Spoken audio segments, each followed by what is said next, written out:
Welcome back to another episode of Creeps and Coffee. My name is Jamie and I'm your host.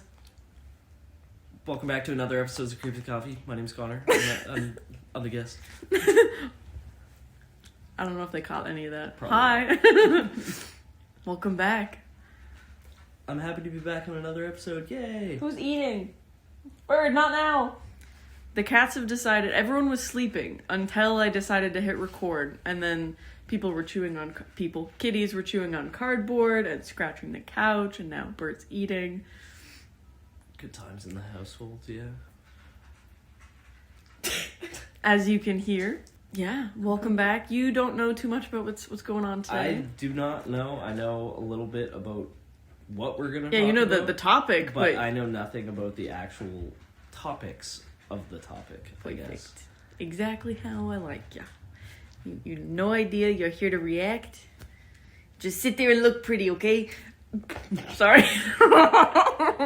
That was an interesting accent. That was my creepy Italian father accent. Say, that was like some Godfather New stuff. York. I don't know. But yeah, we're talking about telekinesis. I'm Kate. And I'm Jane, and this is Creeps and Coffee. A show where we talk about the dark parts of the world around us. Cryptids, conspiracies, things that go bump in the night. And the crimes behind the scariest creatures of all, humans. Join us as we take a look at the stories sure to give you the creeps. Pull up a seat, grab a coffee, and let's have a chat. Do you know what telekinesis is? Do you believe in it? Telekinesis is like moving stuff with your mind. Yes. Yeah. It's like, I know what it is. I don't know if I believe in it or like don't believe in it. I think I'm kind of, I don't know. I don't really have an opinion on it. I haven't really been swayed either way yet. Were you ever one of those kids who thought you had superpowers when you were younger and like you tried to move things with your mind? No, but I always wanted superpowers. See, I never thought I had superpowers. I did. I was mentally ill. I thought I was a mermaid and that my tail was just invisible. I thought I was a wizard. I thought I was a vampire. I thought I was a robot. And then for a brief moment after I read the Carrie book by Stephen King, Okay. and then watched the movie where I was like, I could so do that. I could move things with my mind. And I thought that the wind outside was me. I thought I was doing that. I was like, oh, it gets more blustery outside when I'm emotional. I can't.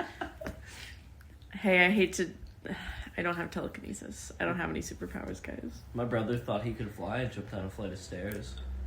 Did he break? Yeah. I Yeah. never got that far. I think he broke his ankle. Poor guy. Yeah. But you know what? You deserve that. You gotta learn. Gotta learn your lesson sometimes. But yeah, today I wanted to talk. It's not technically paranormal, but it's like supernatural technically. I wanted to talk about telekinesis, levitation, and psychokinesis. Because they're all basically the same thing in which you're moving things with your mind, but they just have like different names. I don't know what's I've never heard of psychokinesis. Okay, let's start with that then. It is just another term for telekinesis, but the Britannica definition of psychokinesis in parapsychology, Heiberger, it's the action of mind on matter. I also love how we're doing the same like hand gestures. Like, who's that guy in the X-Men? Wait, it's not Charles Xavier. Can he move things? Or is he just really... Oh, I haven't seen the X-Men in so long, Jamie. Oh my god. Marvel me is embarrassed. In which objects are supposedly caused to move or change as a result of mental concentration upon them. The physical nature of psychokinesis effects contrasts with the cognitive quality of extrasensory perception, or ESP, if that sounds familiar. The other major grouping of parapsychological phenomena. Claimed effects of psychokinesis include levitation, which we'll talk about briefly in a moment, and metal bending, like that other guy from the X-Men, Magneto. Yeah. Metal guy. It's in the name. Such displays are common and fraudulent.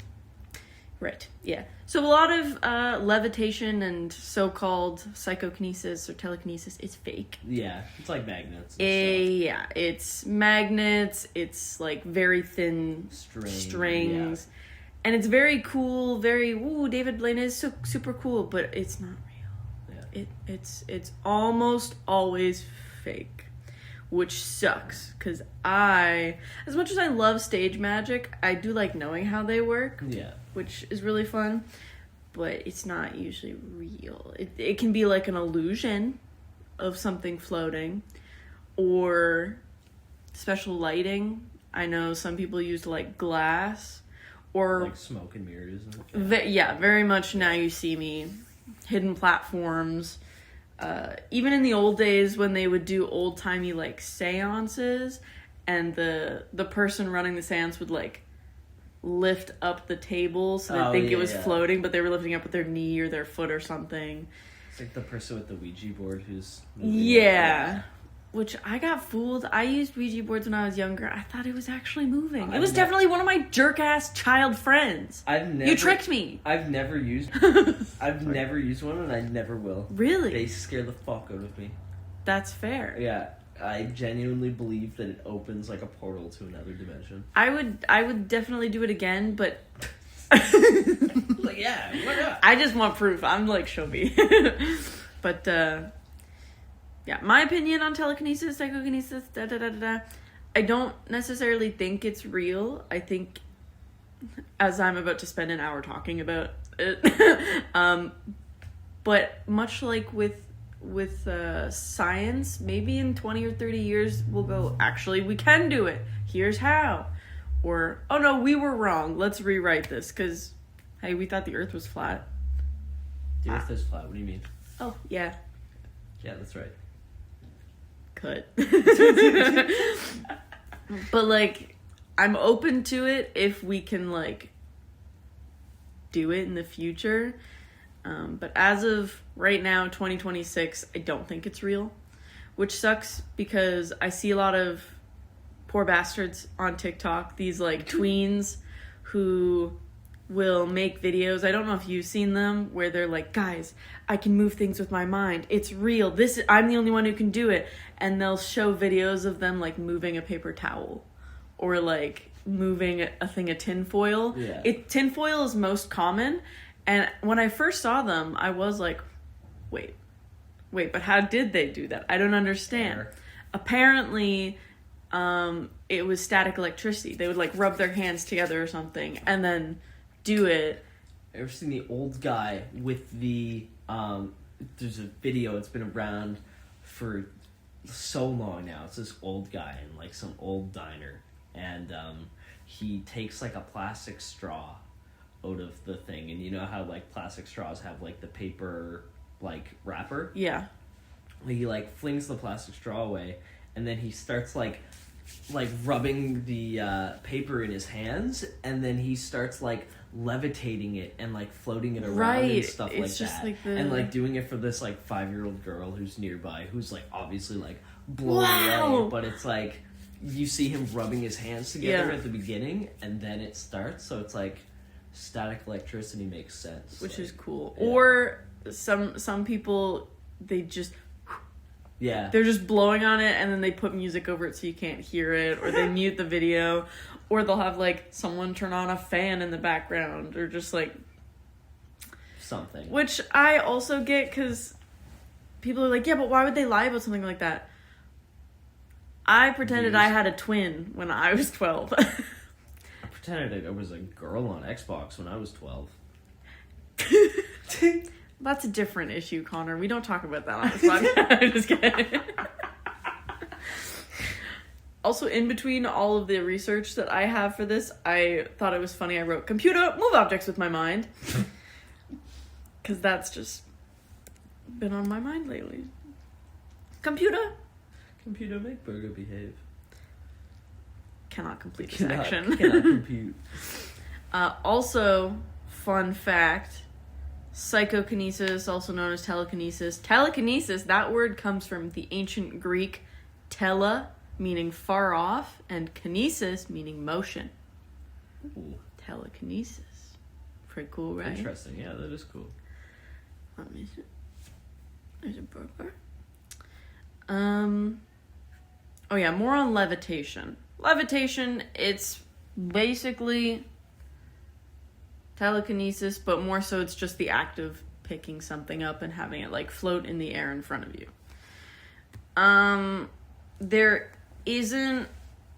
There's a couple of different levitations in the world.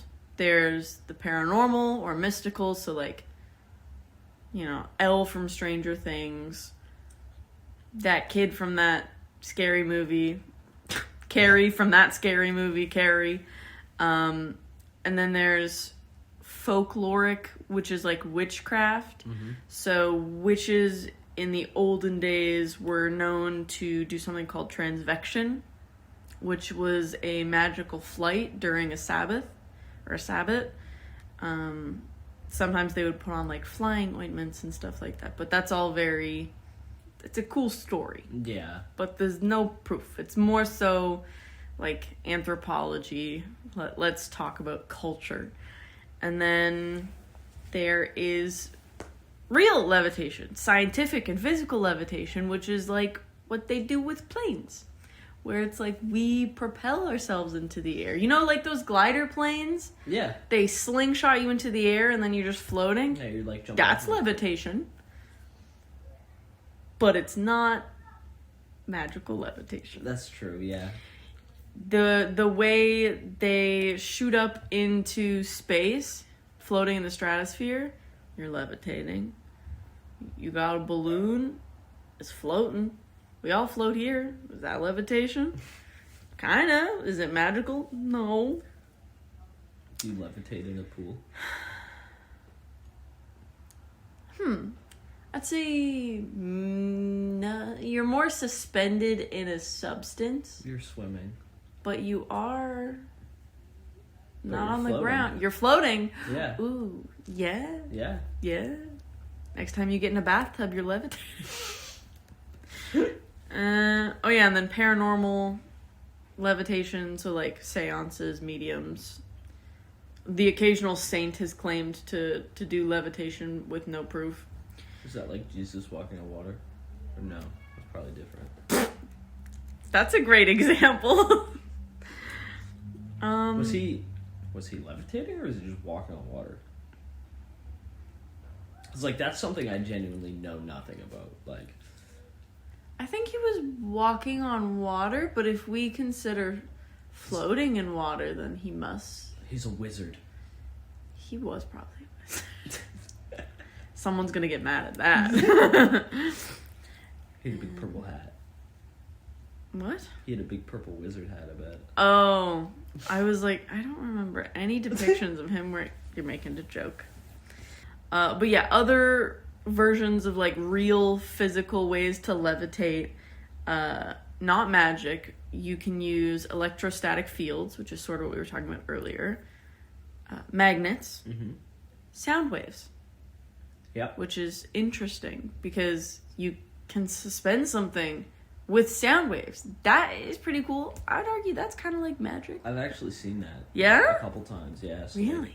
There's at car shows, there's some guys with like these really sick like subwoofer setups with like a lot of bass, and they can literally float stuff in the windows. So like I've seen like guys take like microfiber towels or like rags or something, and they'll turn the music up and they'll pick it up and drop it, and it will stay in the window, and it will be like you'll see it vibrating, and it looks like it's trying to fly out, but the sound waves are just like making it like shoot all around. It's really cool. It makes people's like hair like stay like in the air, like almost like their hair is levitating. It's cool. Yeah. See, that's cool. Yeah. We can still have we have levitation at home. Don't worry about it. People don't levitate with magic, unfortunately. And there's a bit of discourse about this. Did you lose your vape? Yeah. Again? Somewhere. Found it. Oh, where was it? Under my ass. Oh. Right. And some people are like, okay, but like hypothetically, why? Well, because you defy physics and you break the laws of nature in the universe. And somebody on Reddit, I quoted this because I thought that made sense. It was, magic is real, but so is physics. So they're like, you can manifest things into existence, you can light a candle and do a prayer. Just, you can't just straight up defy all physics. You can't defy the laws of the magic universe. Can be real, but gravity is also real. It's like, you make a good point. Yeah. But for funsies, it's real. It's so fun to think that it's real, though. It's also really cool. It's cool to think about. It's a cool thought experiment. And the world needs a little whimsy. So... the world does need a lot of whimsy right now. Especially nowadays. Let's just say it's real. Telekinesis itself, so not levitation, not psychokinesis. Telekinesis, the big one, basically, the most popular of them all, Big Brother, is a psychic ability that allows an individual to influence a physical system without physical interaction. So moving or manipulating objects with your mind without directly touching them. Experiments to prove the existence of telekinesis have historically been criticized for lack of proper controls and repeatability. I'm going to go over a couple of cases where it was proven wrong, and then the very few cases where they could not debunk them, which is exciting. However, most of the time there's no reliable evidence that it's a real phenomenon, and it is typically considered a pseudoscience, which I used to mispronounce and call pseudoscience, and then I got made fun of. It's a pseudoscience. I used to pronounce relative. Like, oh, that's my relative, that's my cousin? Yeah, like, oh, that's my relative. Instead of, oh, that's my relative, that's my cousin, that's it, oh, that's my relative. Who taught you that? I did. Oh. From reading. Because I read it and I thought that's it was relative. fair. In 1984, the National Academy of Sciences, at the request of, shocker, the U.S. Army Research Institute, formed a scientific panel to assess the best evidence for telekinesis. Part of its purpose, hold your breath, was to investigate military applications of telekinesis. Wow, what a surprise. What? The military wants to use telekinesis for its own good? Says who? For example, the military wanted to know if they could remotely jam or disrupt enemy weaponry. The panel heard from a variety of military staff who believed in telekinesis, and they made visits to the PAIR laboratory, which is the Princeton Engineering Anomalies Research Lab, which sounds cool. Invite me there. Yeah. As well as two other laboratories that have claimed positive results with micro-telekinesis experiments. The panel then criticized macro-telekinesis experiments, so like the bigger objects, for being open to deception by conjurers, and said that virtually all micro-telekinesis experiments, the tiny ones, and I quote, depart from good scientific practice in a variety of ways. Their conclusion, published in 1987 in a report, was that there was no scientific evidence for the existence of telekinesis. Womp womp. Womp womp. So basically, there's no proof. It's not real. Not yet. Not yet. I want it to be real so bad. I know. The idea of telekinesis unfortunately violates a lot of well-established physics laws, including the second law of thermodynamics, the conservation of momentum, and the inverse square law, which I'd never heard of. I've never heard of the inverse square law. No, do you know it? Yeah, that's like the one that I've heard of the most. Oh. Well, you learn something new every day, I guess. Not that I can tell you what it is, but I've heard of it. But you've heard of it. That's the one I hadn't heard of.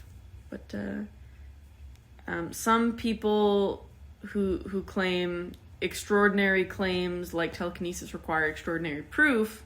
However, people will also argue on the opposite end is Occam's razor, where it's like the simplest solution is the most likely solution. Yeah. You know, whoa, this just moved.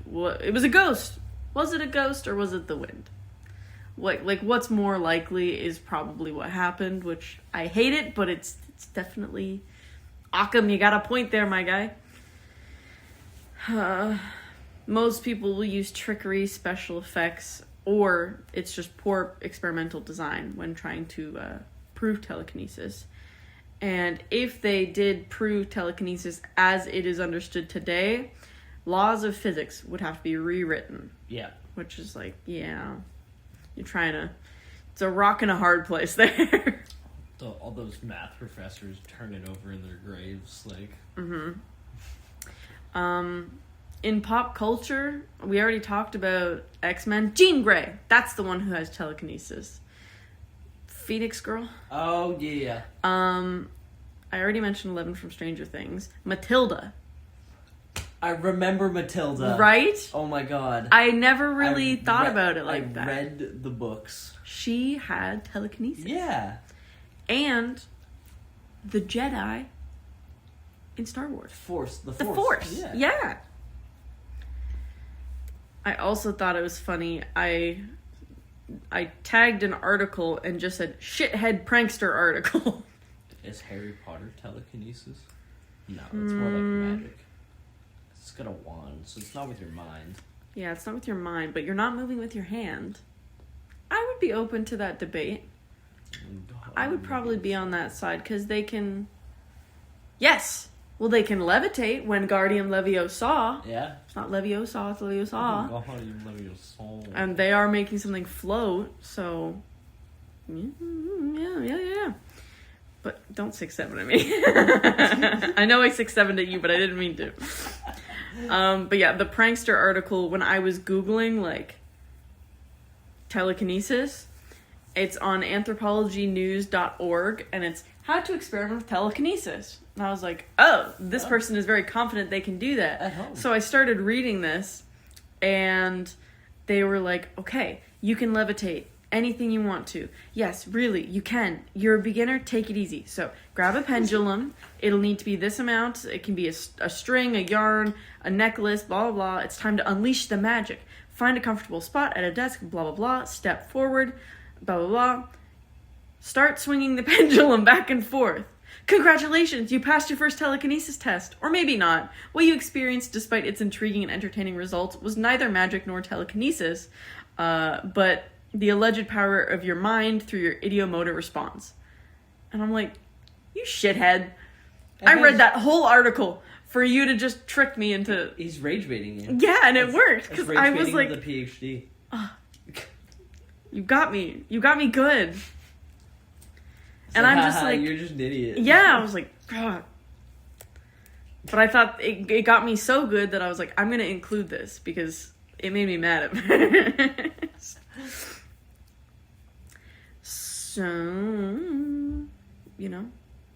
Yeah. I'm picking up what you're putting down. Mm-hmm. I knew you would. Physicist John Taylor, who investigated parapsychological claims, had written that an unknown fifth force causes telekinesis that would have to be transmitted through a great deal of energy. The energy would have to overcome electromagnetic fields, binding atoms together. And this is all hypothetical, by the way.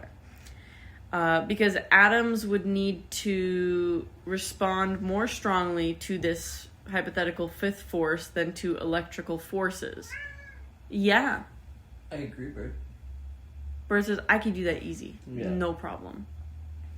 Right, Bird? Electrical forces? Labor. Yeah. Which makes sense. I don't know much about atoms and, like, protons and neutrons and stuff. But I guess, yeah, it'd have to be pretty strong to, like, break them apart. The mitochondria is the powerhouse of the cell. That's biology. That's not chemistry? Question mark. I actually don't know what that would be. Metaphysics? Physics. That's physics. Yeah, metaphysics is like, why are we here? What is life? Isn't that philosophical? That's metaphysics. Is it metaphysics? I'm thinking of quantum physics. I was gonna say, isn't metaphysics the ones in space? No, that's quantum physics. Yeah. Oh, what are we talking about? I had 3 hours of sleep. My eye was swollen. Leave me alone. My brain isn't working after work. Yeah, and I decided to talk about telekinesis in a scientific study, right? Go me. Such an additional force between atoms should therefore exist all the time, and not only during alleged paranormal occurrences. John Taylor wrote that there is no scientific trace of such force in physics, down to many orders of magnitude. Thus, if a scientific viewpoint is to be preserved, the idea of any fifth force must be discarded. So he basically came up with this experiment and then deduced that it couldn't work. Taylor concluded there's no possible physical mechanism for telekinesis, and it is in complete contradiction to all established sciences. Right? Damn. But we don't know about aliens. If aliens bring stuff in, who knows? You know? Because what if they can do it? Yeah, what if aliens can move stuff with their mind? That'd be pretty What freaking if cool. aliens have been here the entire time, moving stuff with their mind? What if the sun and the planet doesn't actually move and it's just aliens moving it with their minds? But the Earth is flat. That's true. So there is no sun There is and no there movement. is no moon. You're right. There's nothing. It's just aliens. My And- cousin is actually a flat earther. No. No, I swear to God. Why? I don't know if she still is, but I swear to God she was at one point. Babe. Babe, there's proof. Yeah. Go on a plane. Yeah. Aw. She's married with a kid now. Fun fact, if you or a loved one believes you can do telekinesis, call here. 1-800-911. No. Currently, for real though, the Center for Inquiry offers a prize of $500,000 for proof of this. If you can go in and prove in their controlled environment, without a doubt, you can do telekinesis, you can get $500,000. Yeah, and then I bet they're gonna cut your body up for science. Yeah, you would be Yeah. signing up for something. Yeah. Some experimentation. 100%. But you can get money. It's like, oh, cool, $500,000. Yeah, we're Cha-ching. gonna seize your assets after this anyway, so it's fine. Come see me after class. Yeah. A couple of people who tried to prove they could do things but couldn't. There was a French psychic, Jean-Pierre Girard. Gerard? It's G-I. Guillard? Girard. Guillard? Is it G-I? Girard. Girard. I don't know. Gerald. Jean-Pierre has Jean-Pierre claimed Gerald. that he can bend metal bars with telekinesis. He was tested in the 70s, but failed to produce any paranormal effects when he was put in scientifically controlled conditions. Yep. Likely story. That checks out. Yeah, literally. That is, I read through a lot of failed experiments, and that was the most common thing, is they would talk to, like, magicians or, like, supposed psychics and stuff, and they'd be like, okay, come into this university, do this controlled environment, and then nothing would happen. Yeah. But if they were doing it on the street or in a theater or something, they were getting things to work. Conveniently enough. Yeah, interesting. Yeah. I wonder why. Weird. They used to have, in the 1980s, there was a cultural fad begun by someone named Jack Black? Hawk. Houck. Hoke? H-O-U? Jack Cock. C-K. Hoke? Hawk. Jack Hawk? Sounds inappropriate. Jack Hawk. He created a trend called telekinesis parties. Oh, that Where- sounds like a fun party. Groups of people were guided through rituals and chants to awaken metal bending powers. They were given Sounds like a cult. metal objects, and I'm going to reenact it for you. No one else can see this, but you can see this. They were encouraged to close their eyes, and they were encouraged to shout at the items like cutlery, like metal things. They were told to jump and scream and create an atmosphere of pandemonium, which investigators said heightened suggestibility. In these screaming and heightened suggestibility, the objects were bending, and when they opened their eyes, the metal objects were bent. Not because they were using force when they were screaming and thrashing and letting out their emotions, but because of your powers. Right.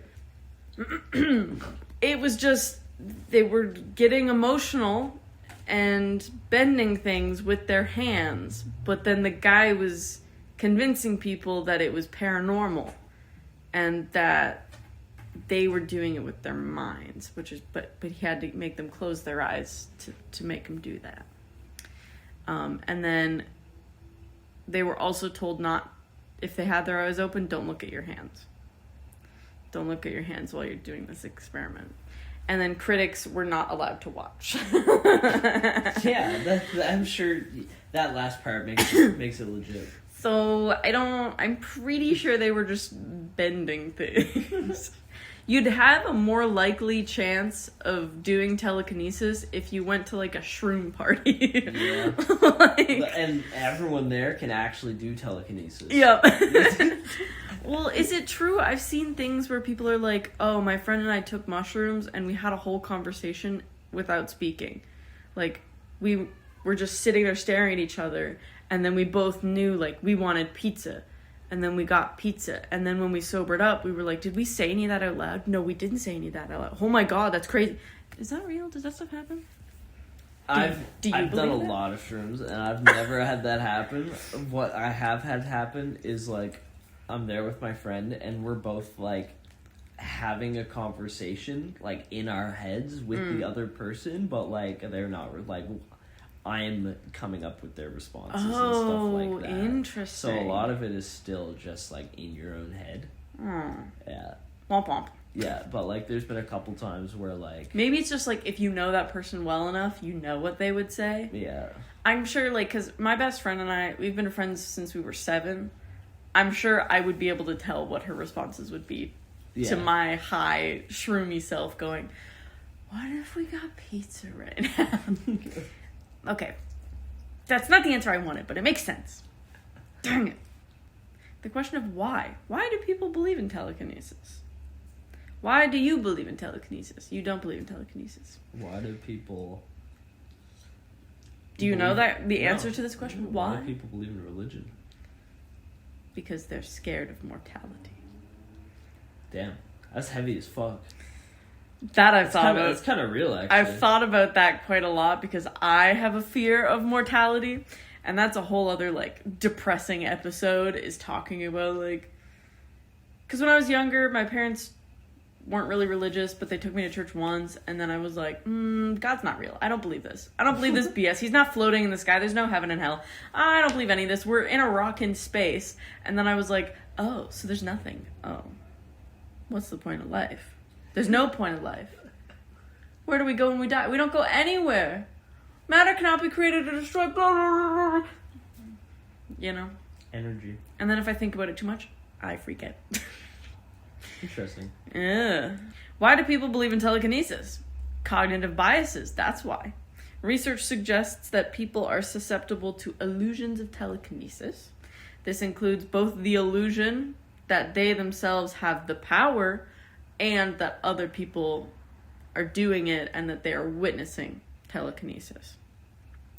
So, for example, the illusion of control is an illusory correlation between intention and the external events. So, me as a kid being like, I'm making the wind go. If the wind actually got stronger when I did that, it was reinforcing the belief that I actually did that. Right. When in reality, it's like, no, it just got a little windier. It's just the wind. It's the wind. Yeah. It's everywhere.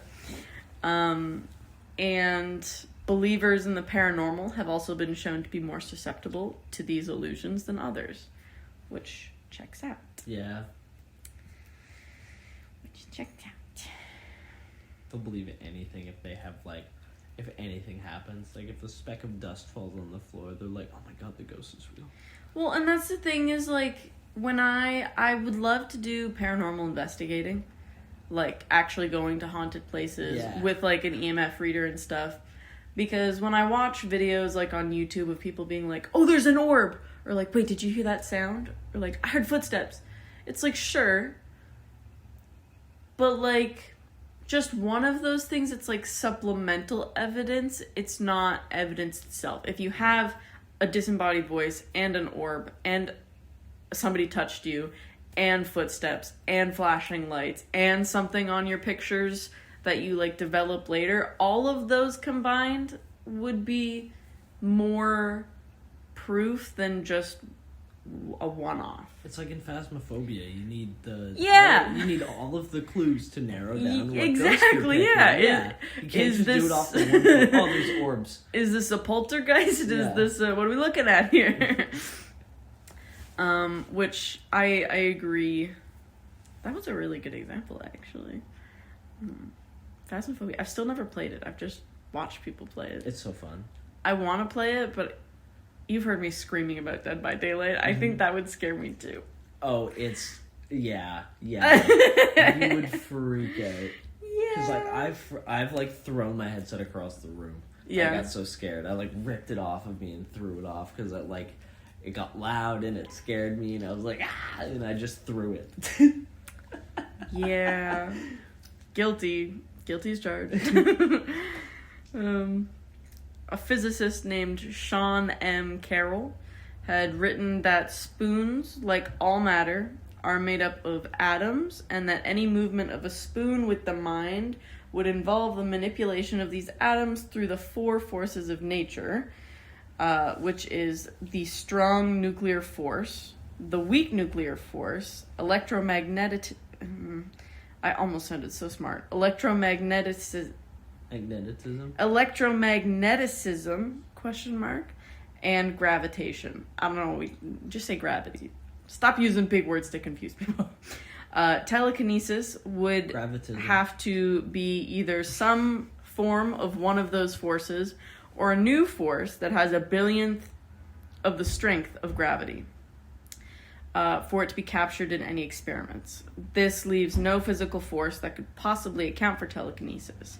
And he brings up spoons because a lot of magicians would do like spoon bending, because most of the time it was just like a magnet in their wrist and they would like bend the spoon by like drawing the magnet closer and it's tucked into their sleeve, blah blah blah. I feel like such a party pooper being like, let's talk about this. It's not real. Let's talk about this. It's false. Let's talk about this. Let me debunk this. I do that with a lot of our conspiracy theories too. Check out our next episode. It's going to be with Anna Banana, where I will also be doing the same thing. I'll go, listen to this conspiracy. Isn't it stupid? So keep an eye out for that. Keep an ear out for that. This is a podcast. One more. In 1979, Evan Harris Walker and Richard Mattuck, published a parapsychology paper proposing a quantum explanation for telekinesis. Physicist Victor J. Stenger wrote that their explanation contained assumptions not supported by any scientific evidence.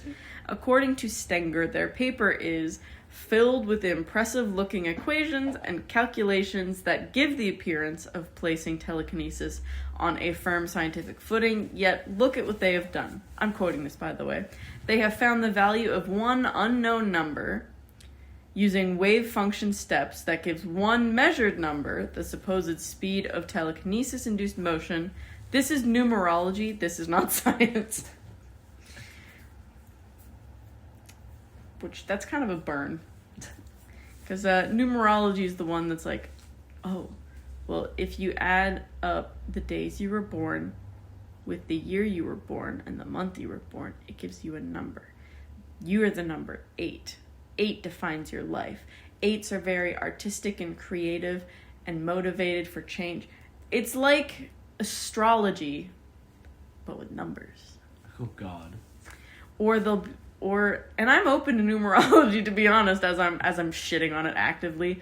They could be like, well, how many letters are in your name? 6. So if you divide 6 by 2, it's 3, which means you are looking for your life partner. His name has 3 letters. It's like, right. Right, sure. Okay. Yeah, okay. Okay, cool. Enough pooping on other things. Let's talk about real telekinesis.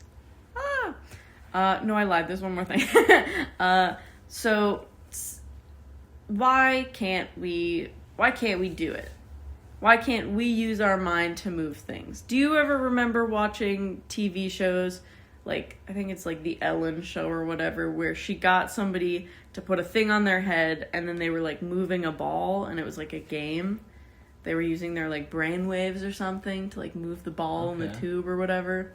So realistically, brain signals themselves are not powerful enough to like move a car or a boat or something. They would need amplification, hypothetically. In the human body, we don't have enough amplification to do that. Hypothetically, you could build something that could amplify it. So that's a way you could potentially have it in the future. Or if you use the human body as the amplifier, you've got muscles. And the energy source is something called ATP. So technically, if I throw this in the air, I just made that levitate. I just used telekinesis. I use my brain signals to go, I'm going to pick up my hand, I'm going to toss my scrunchie in the air, and I'm going to let it fall, and then I'm going to catch it. Yeah. Technically. A more realistic telekinesis, which is, I think this is really cool. I don't really understand it. Prosthetics. The robotic prosthetics that people have.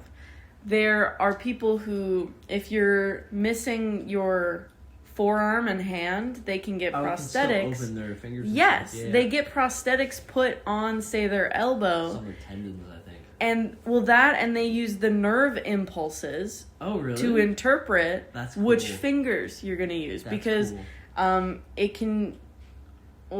can't straight up use the tendons for like the fine motor skills. Yeah. But now they've developed the technology to tell your brain, I'm sending signals to this finger.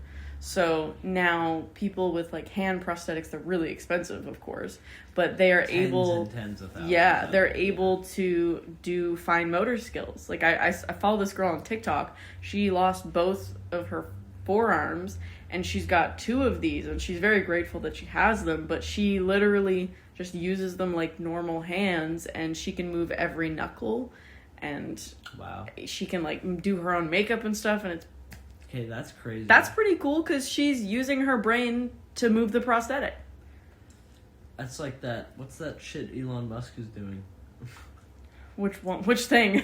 The brain implants. Or yeah. Starlink? No. That's the satellite. Yeah. But I do know what you mean. He's trying to like get brain implants to do something. Is he trying to put like a phone in your brain or something? Well, like that? I think what he wants is the ability to basically do like shit like that.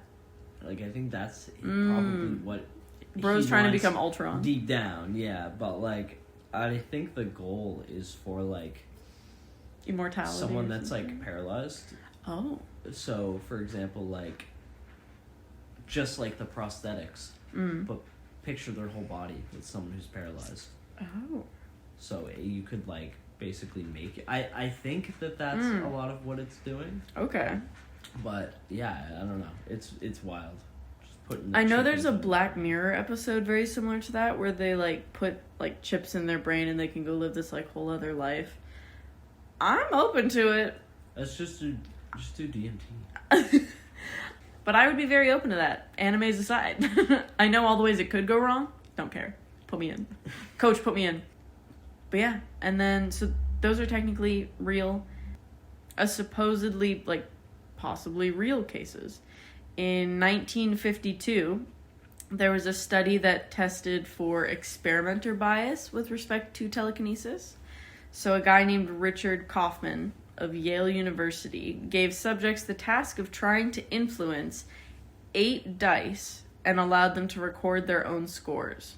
So they were secretly filmed so that their records could be checked for errors, but the believers in telekinesis made errors that favored its existence. while disbelievers made opposite errors. A similar pattern of errors was found in J.B. Rhine's dice experiments, which was considered the strongest evidence for telekinesis at the time. How do you prove that? Huh. The disbelievers did worse than the believers with the dice. Interesting. I wonder if they did. I believe they, like, had 8 dice, and then I think they, like, rolled it or something, and then they were supposed to, like... Guess it or something? Yeah, something like that, where it's, like, they couldn't see it, and then essentially, like, they guessed what it was, because they were supposed to be moving it, like, I want it to be an 8. I want it to be a 6.